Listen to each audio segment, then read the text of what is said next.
안녕하세요. 북덕이TV입니다. 오늘은 매매 잔금일에 매도인, 매수인분이 준비하셔야 하는 서류와 잔금 절차 관련해서 이야기를 해보려고 해요. 보통은 법무사에서 잔금일날 오셔가지고 매도인분이 소유권 이전에 필요한 서류를 모두 맞게 준비해 왔는지 확인을 하고, 서류가 모두 맞게 준비가 됐다면 매수인으로부터 이제 잔금을 실행하라고 말씀을 하세요. 이렇게 해서 잔금이 다 넘어가게 되면 서류 모두 가지고 법원 등기소에 소유권 이전 접수를 하는 걸로 잔금일 절차는 마무리가 돼요. 크게 보면 이렇게인데, 간혹 저희가 법무사에서 오지 않고 매수인분이 셀프 등기 진행하는 경우도 있거든요. 그러면 이 필요 서류를 맞게 준비해 왔는지 저희가 체크를 해 드려야 돼요. 그렇기 때문에 중개사분들도 필요 서류 어떤 게 있는지, 그리고 이 서류들이 맞는지, 맞게 준비해 온 건지 어떻게 확인을 하는지 다 알고 계셔야 됩니다. 오늘은 그 이야기를 조금 해보려고 해요. 잔금일에 필요한 서류는 이제 공통서류가 있고요. 부동산마다 농지인지 농지 외토지인지 주거용인지 상가인지에 따라서 조금씩 필요 서류들이 달라지거든요. 기준을 아파트로 할게요. 오늘은 아파트 매매 잔금일에 필요한 서류와 공인중개사분들이 그 외에 더 어떤 것들을 챙겨야 되는지 이야기를 해보겠습니다.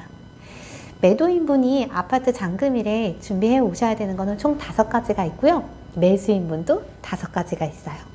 매도인분이 준비하셔야 되는 것은 첫 번째 신분증입니다. 신분증은 잔금일이니까 소유자 본인이 맞는지 확인차 준비해달라는 것도 있고요.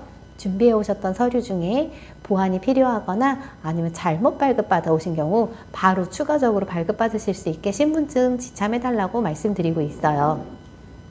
우리 두 번째 필요한 거는 등기권리증인데요. 등기권리증은 쉽게 집문서라고 보시면 돼요. 등기권리증 같은 경우에는 한번 분실하게 되면 재발급은 어렵고, 분실했을 경우에는 법무사에서 보증을 서서 확인서면이라는 걸로 대체가 가능한데, 요거는 비용이 발생을 해요. 비용은 법무사마다 조금씩 다르고요. 5만원에서 10만원 정도 그 사이 됩니다. 세 번째 준비하셔야 되는 거는 과거 이력이 포함된 초본이에요.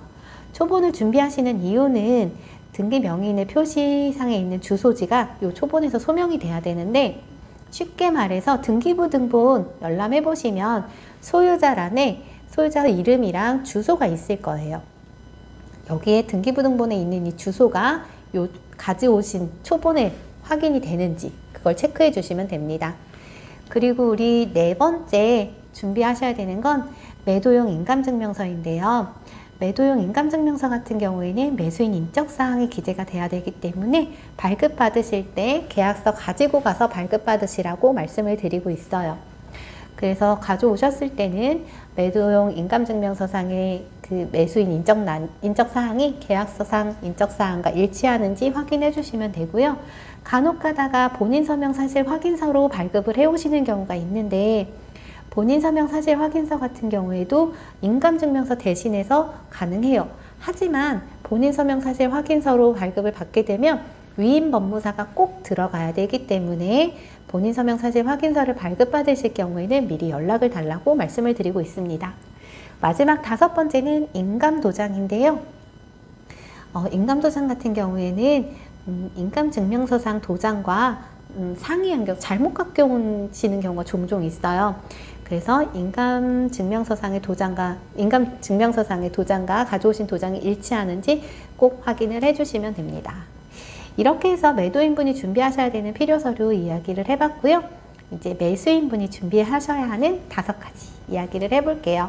첫 번째는 동일하게 신분증이에요. 신분증 준비해 주셔야 되는 이유는 매도인분과 동일해요. 본인이 맞는지 확인용과, 그리고 추가적으로 서류가 필요할 경우 바로 발급받으실 수 있게 신분증 준비해달라고 하고 있습니다. 그리고 두 번째 준비하셔야 되는 거는 등본 준비하셔야 되고요. 세 번째 가족관계증명서입니다. 가족관계증명서 같은 경우에는 주거용 부동산에만 들어가는데, 가족관계증명서는 취득세 산정을 위해서 필요한 부분이세요. 이때는 상세로 발급을 해주시면 되십니다. 네 번째 준비하셔야 되는 거는 계약서 원본이에요. 계약서 원본이 저희 등기소에 들어가야 돼, 소유권 이전을 위해서 등기소에 들어가야 되고 나중에 등기권리증에 같이 묶어져서 나오실 거예요. 간혹 가다가 이제 대출 받으실 때 전입을 당일날 하셔야 되는 경우가 있어서 부동산에서는 계약서 사본 하나 준비해 주시면 좋으실 것 같아요. 그리고 5번째 필요한 서류로는 도장 있으신데요. 매수인 같은 경우에는 인감도장이 아니고 일반 막도장도 가능하세요. 이렇게 해서 필요한 서류들 모두 이야기를 해봤고요. 부동산에서 챙겨야 하는 거 이야기해 볼게요. 아파트 같은 경우에는 당일날 기준으로 관리비랑 도시가스 전출 정산이 모두 완료됐는지 확인해 주셔야 되고, 그리고 나서 선수관리비도 도와주셔야 돼요. 선수관리비 같은 경우에는 매도인이 매수인으로부터 받아서 나가는 돈인데요.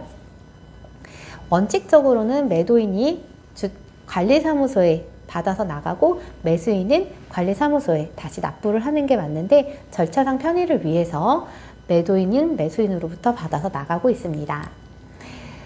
오늘은 이렇게 잔금일에 필요한 서류와 잔금 절차 관련해서 이야기를 해봤는데요. 도움이 되셨는지 모르겠습니다. 다음번에 또 더 좋은 영상으로 준비해 볼게요. 감사합니다.